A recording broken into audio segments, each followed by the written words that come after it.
Assalamualaikum warahmatullahi wabarakatuh. Hai, salam sejahtera bagi kita semua. Perkenalkan, nama saya Ucu. Singkat ya, padahal nama Ucu itu adalah kesayangan dan juga sudah populer di daerah Jawa Barat. Kali ini saya mau menyampaikan tentang bagaimana sih cara komunikasi yang efektif. Pernah nggak sih kamu ngerasa mau ngelakuin sesuatu nih, tapi nggak tahu cara nyampeinnya gimana? Contohnya, mau nolak permintaan atasan soal kerja tambahan, tapi nggak tahu cara nolaknya kayak gimana, atau bahkan mau nyampein kemauan kita, tapi kita nggak tahu caranya gimana biar nggak bikin orang sakit hati atau bikin sensi. Kalau kamu ngerasa seperti itu, it's okay, kamu ada di video yang tepat. Dan kali ini saya akan bahas 4 kemampuan komunikasi yang wajib dipelajari. Komunikasi itu jadi skill yang penting yang perlu dikembangkan, apalagi buat punya hubungan yang baik dengan orang lain. Nah, apa aja sih 4 kemampuan komunikasi yang baik dan efektif? Pertama, kemampuan untuk mendengarkan. Kemampuan mendengarkan di sini tuh maksudnya benar-benar fokus dan hadir 100% buat orang-orang. Itu caranya macam-macam loh, tapi salah satunya adalah dengan tidak memotong pembicaraan orang lain. Dan cara berikut ini bisa dengan kamu ulangi lagi apa yang diucapin buat konfirmasi.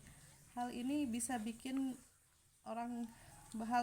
buat lawan bicara kamu tahu bahwa kita tuh ngedengerin dia. Kemampuan mendengarkan ini bisa ngebuat lawan bicara kita lebih paham sama apa yang diucapin, dan kita lebih peka buat paham perasaan orang lain.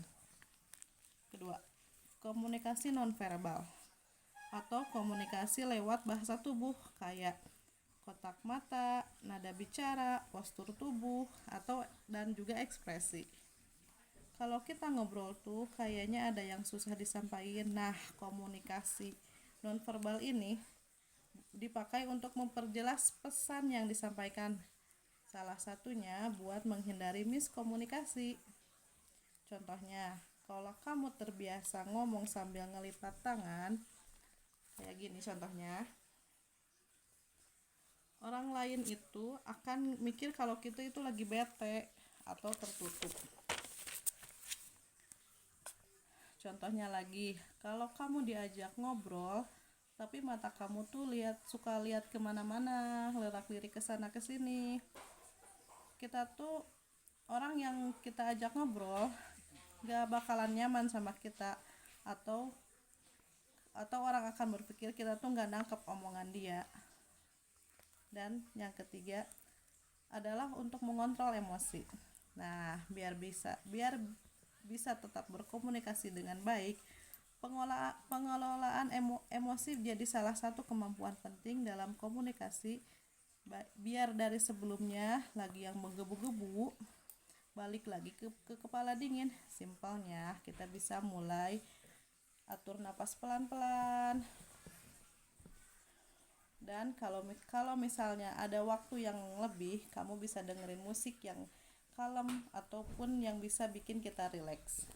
Jadi kita bisa merasa siap buat ngobrol, pikiran tenang, komunikasi pun lancar.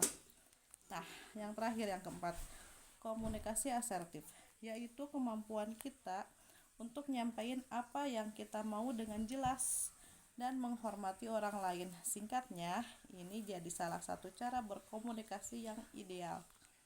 Kita bisa latihan pakai 3 hal yang saya sebutin di atas.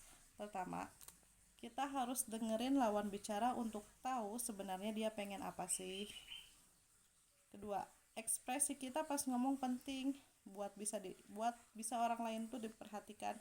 Dan ketiga, orang ngerasa kalau kita tuh dengerin dia. Dan yang ketiga adalah mengelola emosi kita.